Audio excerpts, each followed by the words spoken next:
on True Stories, the Hoover Dam, one of the world's 7 wonders. But who really built this engineering marvel? Popular theory states that brawny men with tools and boots were to thank, but recent evidence has surfaced that may disprove this theory. Beavers. Dateline, Nevada, 1928. It was a Saturday. The Colorado River lodges a flurry of complaints about Lake Mead. Complaints that allege tales of wild parties, stealing fish from the mighty river, drug trafficking, ass banditry, and not being a very good neighbor. But at the very same time, Lake Mead was lodging complaints of her own. She contended that the river stole her man and dry humped him, a task not so easy for a 1,400-mile body of water. In the nastiest feud since the Hatfields and the McCoys, one thing was certain. The Colorado River and Lake Mead needed to be separated, and thus the Hoover Dam started construction.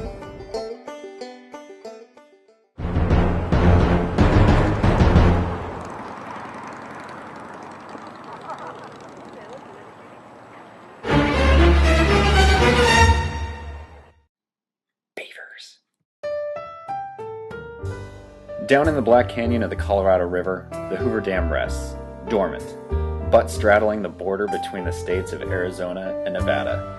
She is waiting on the time when she will be called back into battle. The beast is said to be one of the sweetest displays of architecture and might.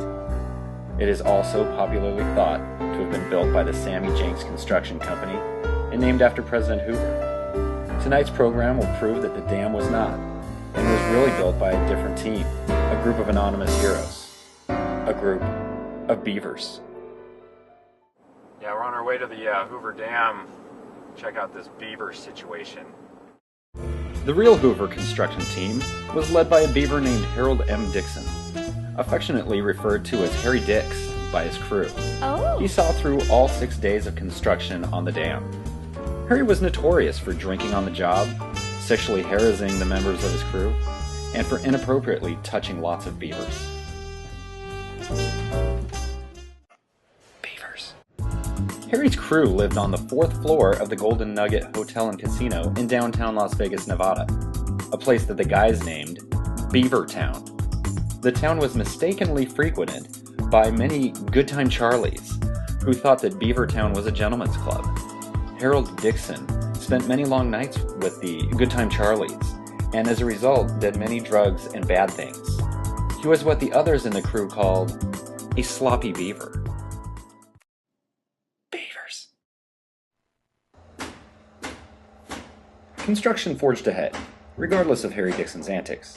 While Harry lacked any semblance of social graces, he made up for it with running a well-lubed operation.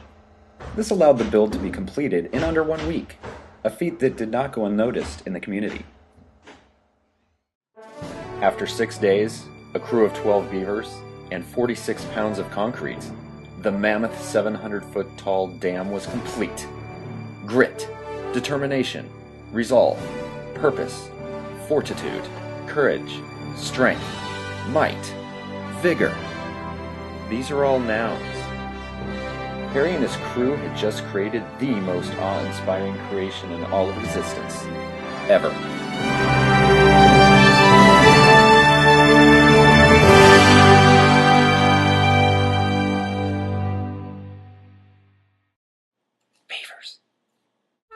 Immediately after the build commenced, the booze and drugs started to flow freely, like the water in Lake Mead would have if the beavers didn't block it with a dam. The beavers drank it down. They drank it down and did drugs, with the Good Time Charlies. Their hangover would be epic. Epic like the gnarly dam they just built and were now celebrating. Meanwhile, in Washington, D.C., sinister plans to take the dam from the beavers were being formulated. Uncle Sam wanted the dam for himself and issued an order to take it from the beavers by force.